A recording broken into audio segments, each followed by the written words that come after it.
Fire meant something different to the Dreeth than it did to humans. To humans, fire was danger, something to control and fear. To the Dreeth, fire was memory. Every flame they lit held a story, a promise, or a debt. This was something very few people in New Halden Reach ever bothered to learn, even after 2 generations of living beside the Dreeth on the same dusty world. New Halden Reach was a colony built on the edge of a red desert, where the ground cracked from heat during the day and turned cold and silver at night. Half the colony belonged to human miners and their families.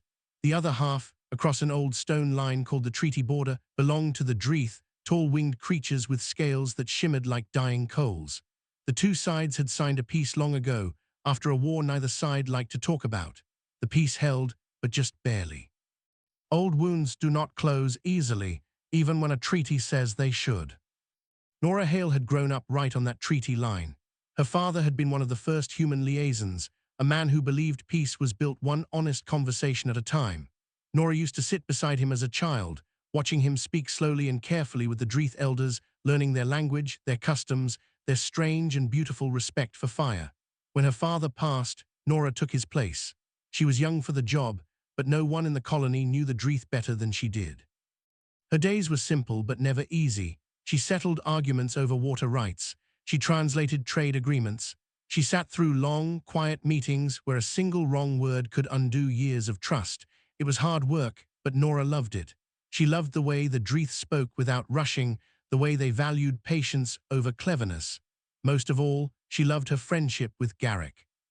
Garrick was one of the eldest Dreeth still living near the treaty line. His scales had faded from bright orange to a deep, weathered red, like embers that had burned for a very long time. He was massive, taller than any human building in the colony, with wings that could block out the sun when spread wide. Despite his size, Garrick was gentle. He remembered Nora as a small girl trailing behind her father, asking too many questions. He had watched her grow into a woman who carried herself with the same quiet strength her father once had. They had a routine. Every few days, Nora would walk to the edge of the treaty line, where a small stone circle marked Garrick's personal fire, a flame that had burned untouched for as long as Nora had been alive. She would sit near it, not too close, and they would talk, sometimes about colony matters, sometimes about nothing important at all. Garrick had once told her that a Dreeth's fire was a mirror of their heart, and that he kept his burning low and steady because that was how he tried to live. It was during one of these quiet visits that Nora told him about Derek. Derek Colt was the son of one of the colony's most powerful mining families. He was handsome, well-spoken, and always seemed to know exactly what to say to a room full of important people. Nora had met him at a colony council dinner, one of the rare events where liaisons and mining families sat at the same table. He had been charming that night, asking her real questions about her work instead of the usual polite nonsense people offered when they learned she worked with the Dreeth. Their courtship moved quickly. Derek's family approved, mostly because a marriage to Nora gave them a useful connection to the treaty line and the resources beyond it. Nora told herself that did not matter. She believed Derek cared for her, not just for what she represented.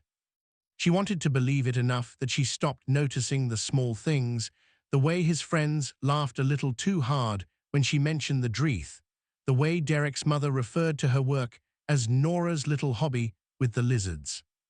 When Nora told Garrick about the engagement, the old Dreeth was quiet for a long moment, watching the fire between them crackle softly.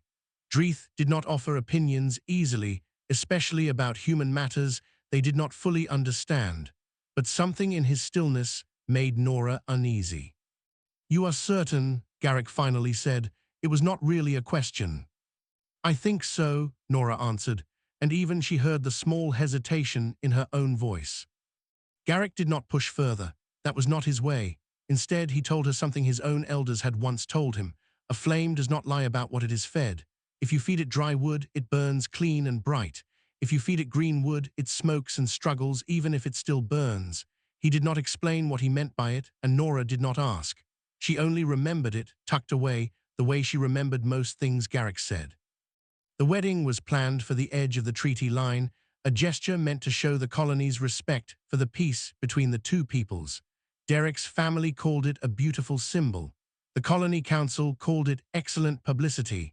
Nora called it home, since it was the one place she had always felt she truly belonged. She did not yet know that this same ground, chosen to show honor, would soon reveal exactly how little honor some of the guests actually carried in their hearts. She only knew that the day was coming soon, and that for reasons she could not quite name, she found herself returning to Garrick's quiet fire more often than usual, as if some part of her already understood she needed it. Red desert flowers do not grow easily, which is exactly why Nora chose them for her bouquet. A colony botanist had spent months coaxing a small patch of them to bloom near the treaty line, just for this day. They were tough little flowers, orange and gold, able to survive heat that killed almost everything else. Nora had picked them herself that morning, before the sun climbed too high, thinking that if her marriage was going to survive the world she lived in, it should start with something that already knew how to survive it too. The wedding site had been transformed overnight. Long tables stretched across the open ground near the treaty stones, covered in pale cloth that caught the wind. Colony workers had strung lights between wooden poles, though no one would need them until after dark. Mining executives in stiff, formal coats mixed with colony officials, all of them talking loudly about how historic the day was, how it proved humans and Dreeth could share more than just land. Nora barely heard any of it. She stood near the edge of the gathering in her mother's old wedding dress, altered to fit her, and watched the treaty line for the first sign of movement. When it came quietly, the way it always did. A handful of Dreeth elders crossed onto human ground, their wings folded close, their steps slow and deliberate. Garrick walked at the front. He had never crossed fully onto colony ground before, not for anything, and seeing him do it now for her wedding made Nora's throat tighten in a way she had not expected. Garrick carried nothing with him except a small clay bowl of fire, cupped carefully between his claws. It was tradition, he had explained once, for an elder to bring a flame from home when attending something important, so that a piece of one's own hearth was always present. He set the bowl down near the edge of the ceremony space, and the small flame inside it burned steady despite the desert wind. Several human guests glanced at it with open curiosity. A few, Nora noticed, looked at it the way people look at something they find slightly ridiculous. The ceremony itself passed in a blur.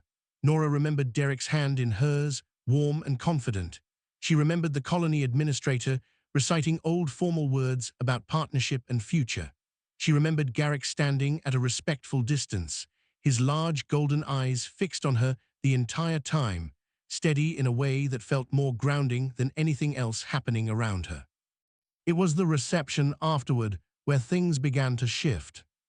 Music started, and the mining families relaxed into the kind of loud, easy laughter that came from good food and better wine.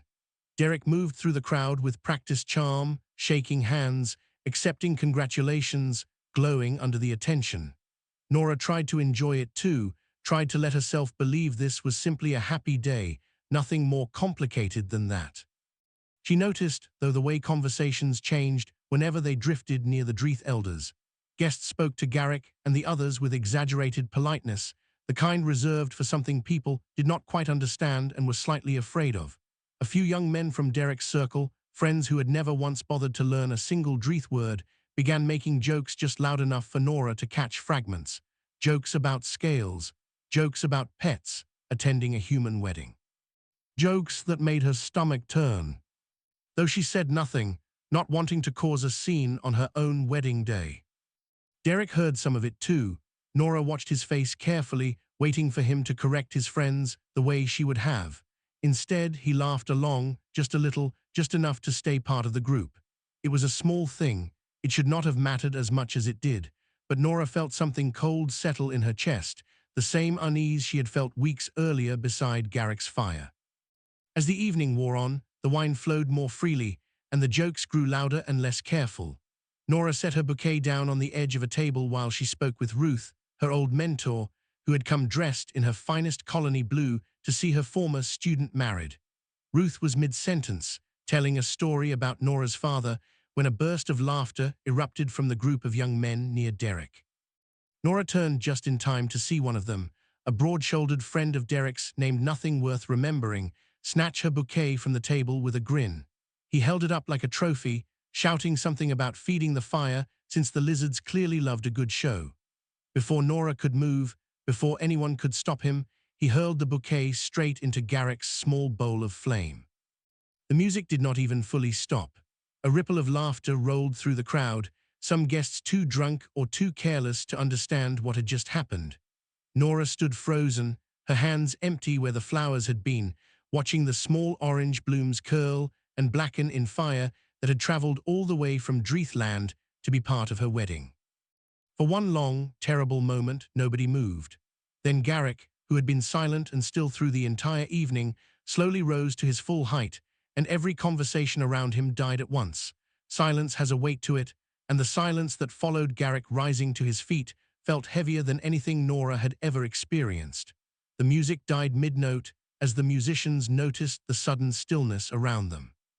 Guests who had been laughing seconds earlier now stood frozen, unsure why the mood had shifted so completely, only knowing that it had.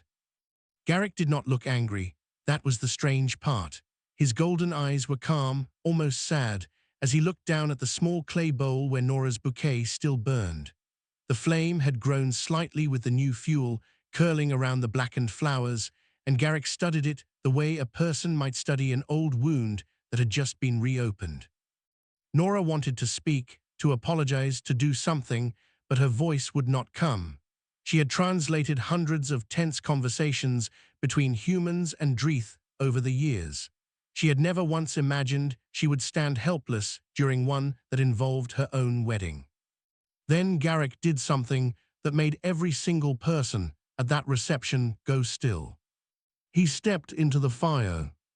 It was not a large flame, barely reaching his ankle, but every Dreath present drew a sharp breath at once, a sound like wind pulling through a canyon.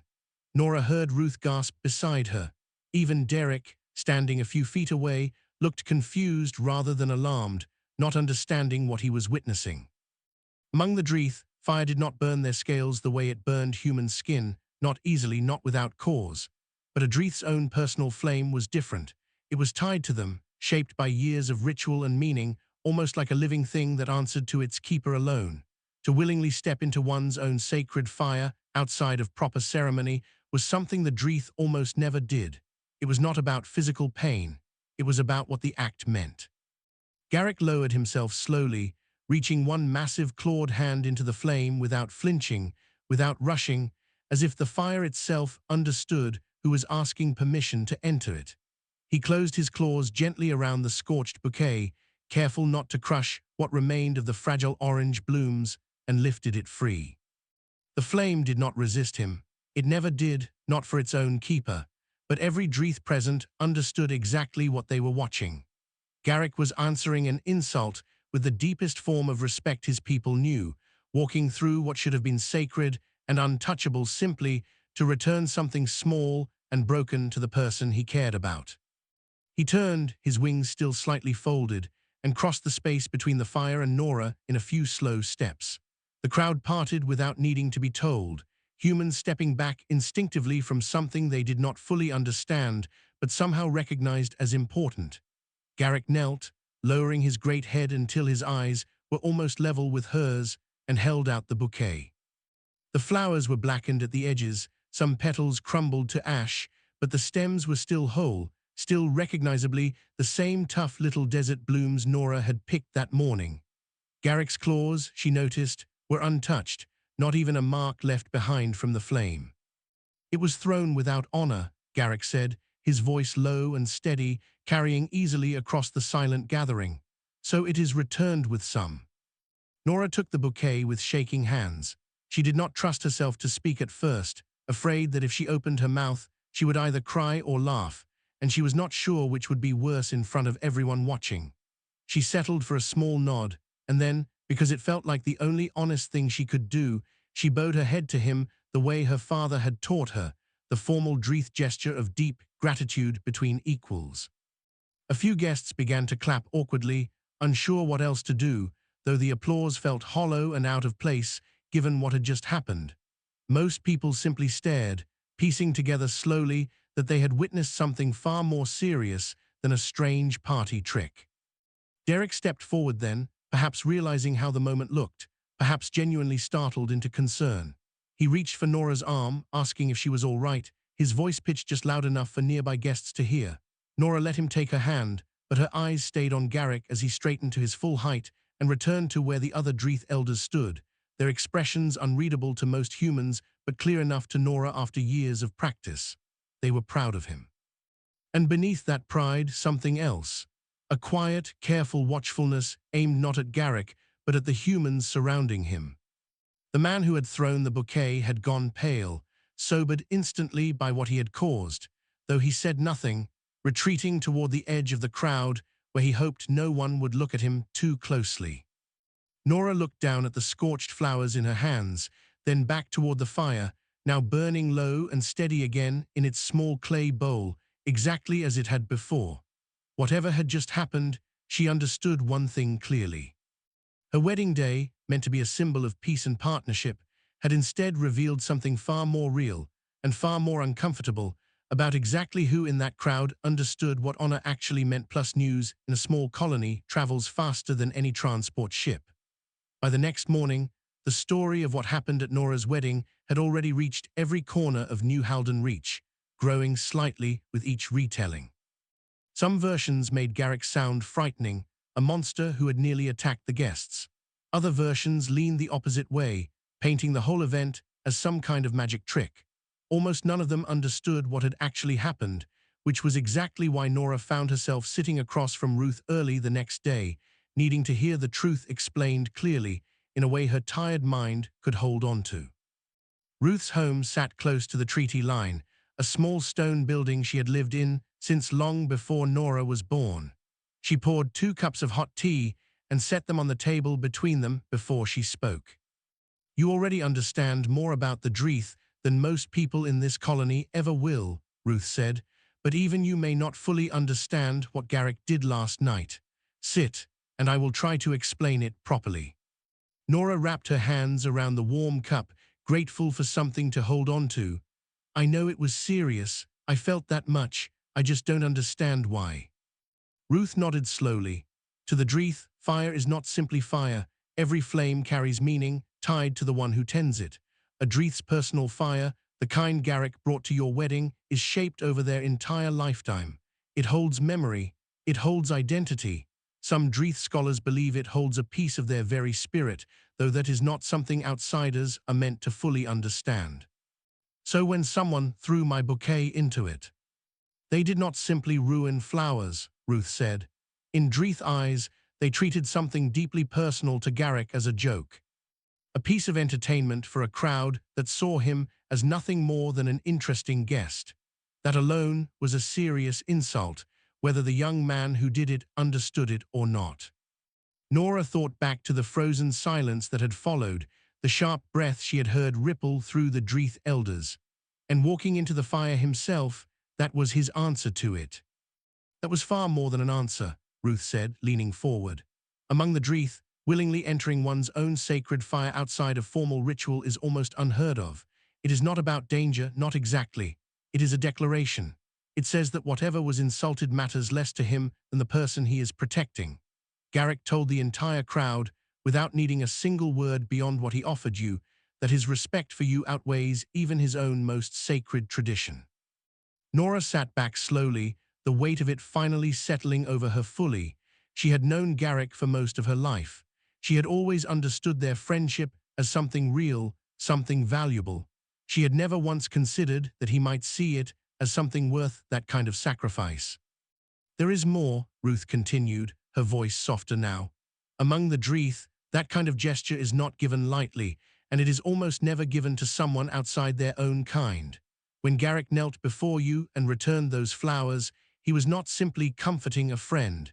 He was making a formal declaration in front of every Dreeth elder present. A declaration of deep, personal debt and regard, the kind that ties 2 lives together in their tradition, whether either side ever speaks of it openly again." Nora's throat tightened. "He never told me any of this, not once in all these years." "He would not have," Ruth said gently. "The Dreeth do not announce such things.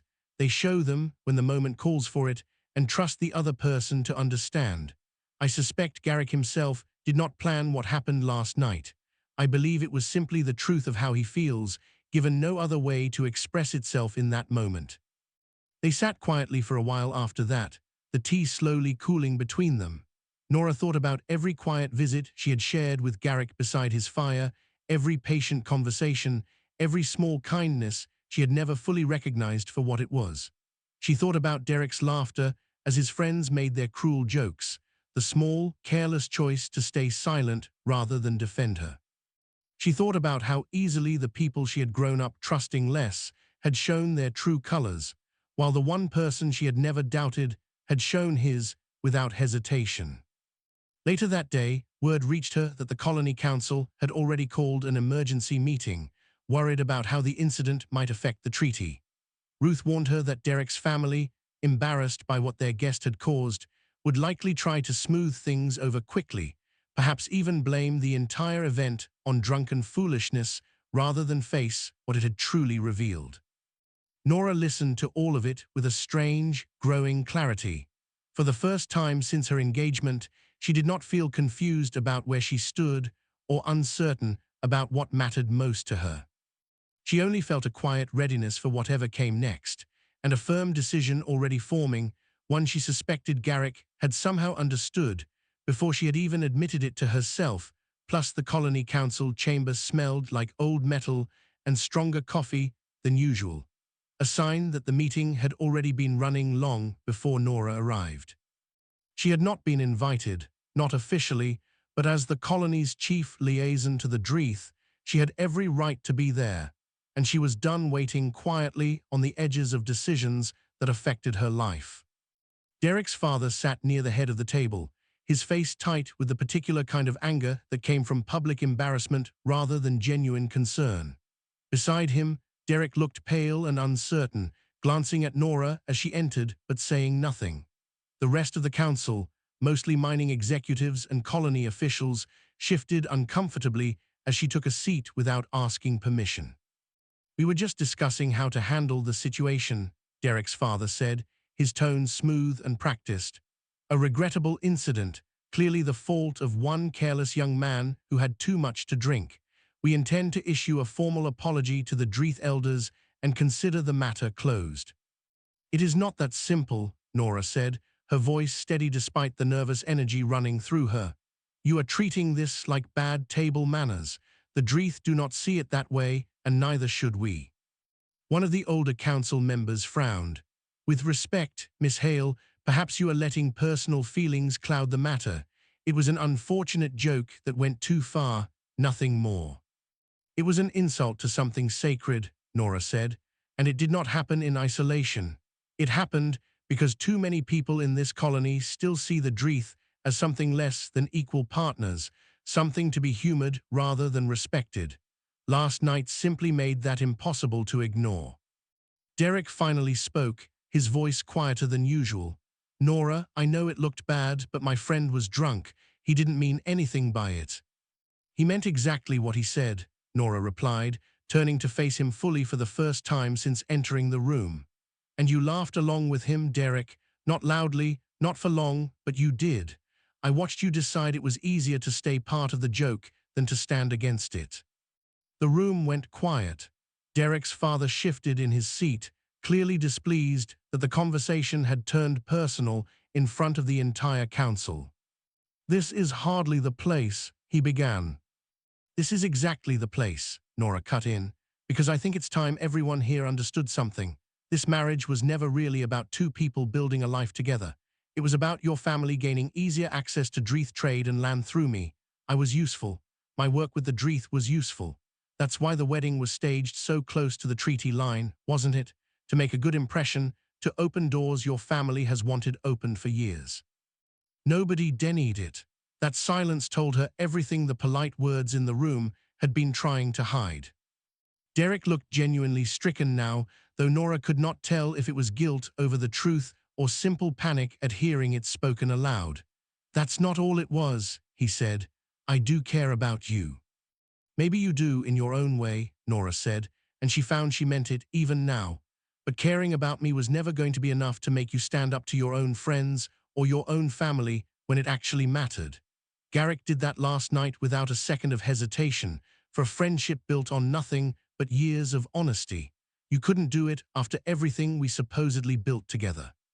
She reached up and slid the engagement ring from her finger, setting it gently on the table in front of Garrick's father, who stared at it as though it had personally offended him.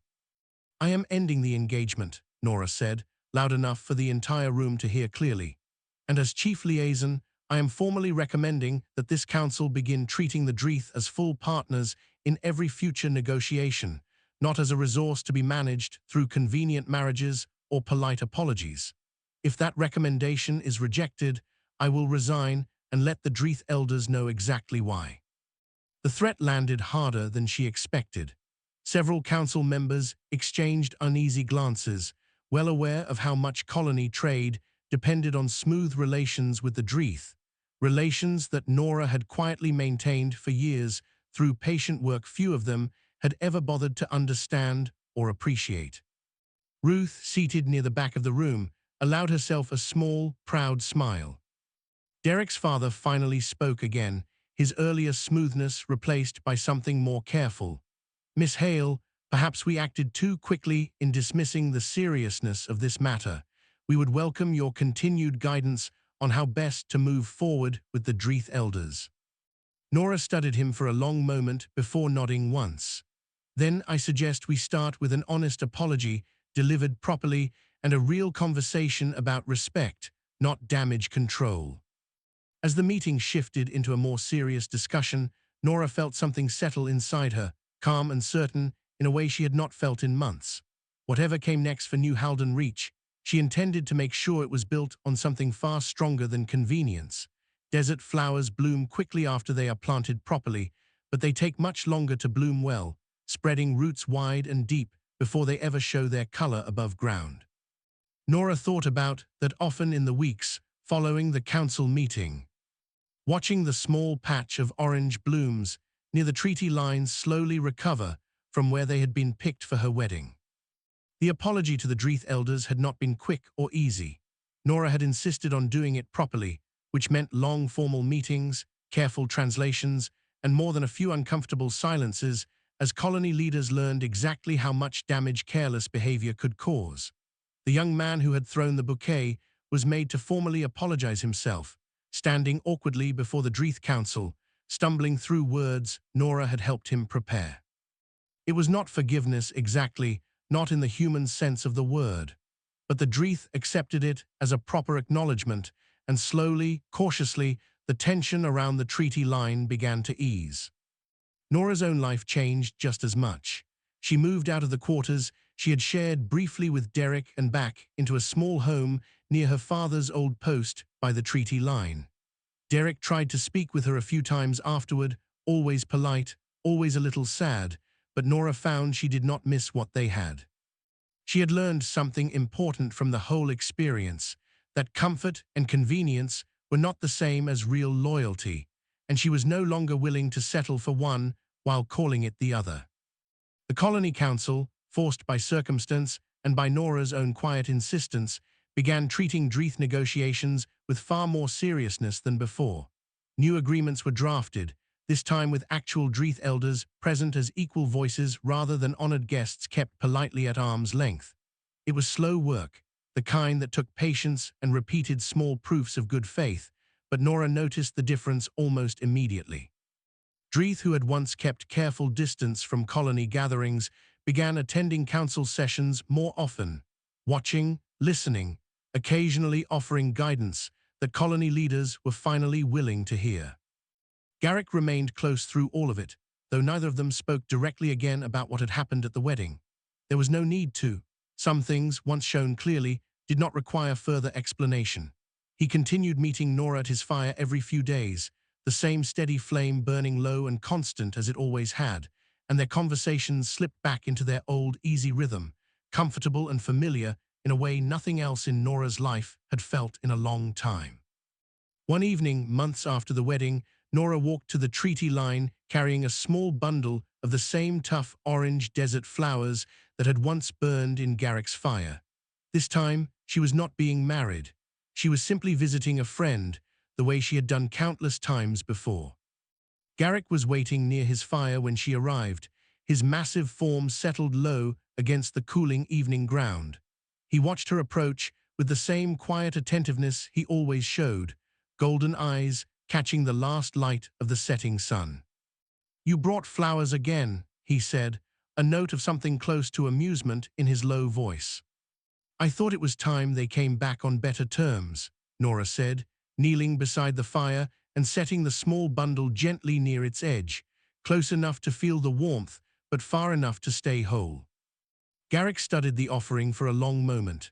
Among his people, Nora now understood, placing something freely near another's fire, without being asked, without any ceremony forcing the gesture, meant something simple and honest. It meant trust given without condition. "They are stronger than the last ones," Garrick said finally, examining the tightly closed orange buds. "Not yet open, but ready to be when the time is right." Nora smiled, understanding there was more meaning tucked into his words than the simple observation about flowers. "I think I'm finally ready too," she said, "for whatever comes next, whatever that looks like." They sat together as the sky darkened, the small fire between them burning steady and warm, no longer just a symbol of old tradition, but something new as well. A quiet promise renewed between two friends who had walked through fire in more ways than one, and come out the other side with something far more valuable than what had been lost.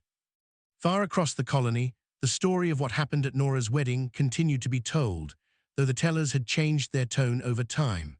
It was no longer whispered as a strange or frightening event.